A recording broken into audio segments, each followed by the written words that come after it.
अस्सलाम वालेकुम नाज़रीन। इंडिया ने पाकिस्तान पर मिसाइलों से हमला कर दिया और 9 मुकामात को निशाना बनाया गया और ये सारे एरियाज़ सेटल एरियाज़ थे, जैसे सियालकोट, मुरीद के, अहमदपुर, शर्किया, सियालकोट, मुज़फ़्फ़राबाद, इन सारी इलाकों को निशाना बनाया गया और इसके साथ साथ कई मसाजिद को भी निशाना बनाया गया, जिसके नतीजे में 26 लोग मर गए और 46 अफराद ज़ख्मी हो गए।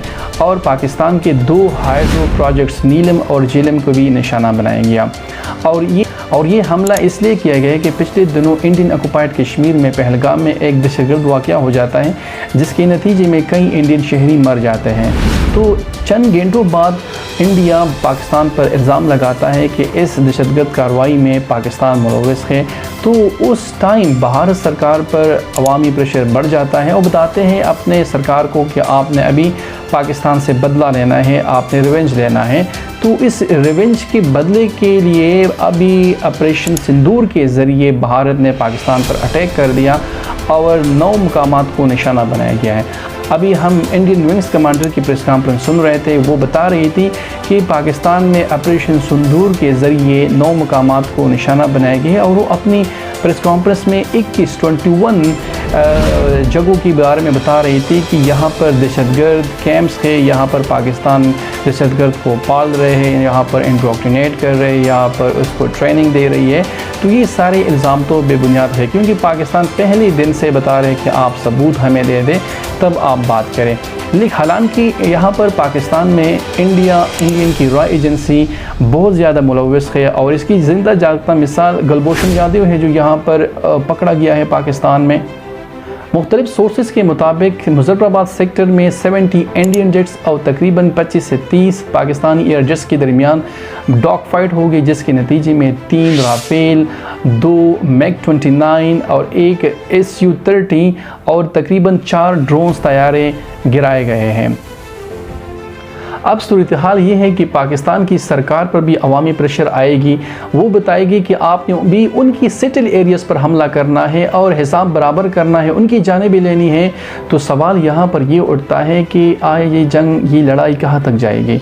आए ये दोनों ममालिक जंग को अफोर्ड कर सकती हैं? क्योंकि दोनों ममालिक गरीब ममालिक है, इनके अपने अंदर बहुत ज़्यादा इंटरनली बहुत ज़्यादा इशूज़ है, क्राइसिस है, मसाइल है। तो आखिर ये लड़ाई कहाँ तक जाएगी? तो चलो देखते हैं। अगर हम इंडिया और पाकिस्तान का अस्करी, अपराधी और इक़्तिसादी ताकत का मुआवजा करें तो हमें पता चलेगा कि पाकिस्तान इंडिया के मुकाबले में बहुत ज़्यादा कमज़ोर है।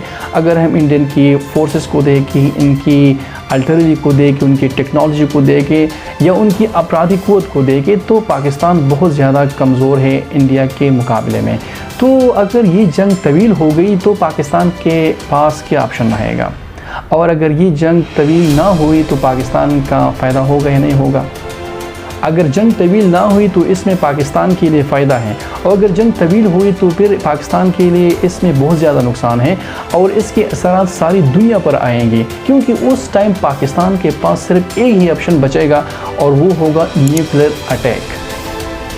और इस न्यूक्लियर अटैक के असरात से बचने के लिए आलमी दुनिया ने अभी अपना किरदार अदा करना होगा और इंटरनेशनल प्लेयर ने अभी इस जंग को रुकवाना होगा। जैसे अभी मुख्तलिफ ममालिक बयानात दे रहे हैं, अमेरिका, फ्रांस, चाइना ने बयानात दे दिए कि दोनों ममालिक को रिस्ट्रेन तहम्मुल का मुजाहरा करना चाहिए।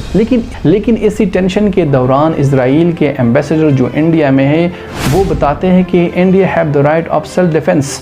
तो यहाँ पर ऐसा बयान देना ये जंग को और भी प्रोवोक कर रहे हैं इंडिया और पाकिस्तान के दरमियान, जो नहीं करना चाहिए।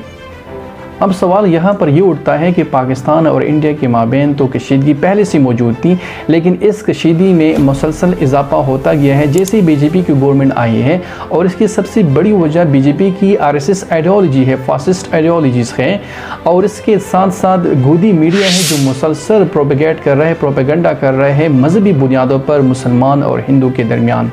पाकिस्तान के DGSPR अहमद शरीफ प्रेस कॉन्फ्रेंस में बताते हैं कि हमने अपने डिफेंस में इंडिया के 3 राफेल, 1 MiG-29 और 1 Su-30 और 4 ड्रोन्स गिराए हैं, लेकिन इसके बाद भी हम भरपूर जवाबी कार्रवाई करने का इरादा रखते हैं, जिसको अभी इंडिया को हम चैलेंज करेंगे, वहाँ पर जाके अटैक करेंगे। اب سوال یہاں پر یہ اٹھتا ہے کہ انڈیا اور پاکستان کے مابین یہ کشیدگی کم کیسے ہوگی اور دوستانہ تعلقات کا استوار کیسے ہوگا؟ تو میرے نظریے کے مطابق سب سے پہلے یہاں پر بی جے پی کی گورنمنٹ کو ختم کرنا ہوگی، کیونکہ اس کی RSS اور فاسسٹ آئیڈیالوجی اس ریجن کو مسلسل ڈیسٹیبلائز کر رہی ہے جو مسلمانوں کے خلاف ہیں۔ تو یہاں پر اسٹیبلٹی کو لانے کے لیے خاص طور پر مودی کی فاسسٹ آئیڈیالوجیز کو ختم کرنا ہوگی، ان کو گورنمنٹ سے ہٹانا ہوگی۔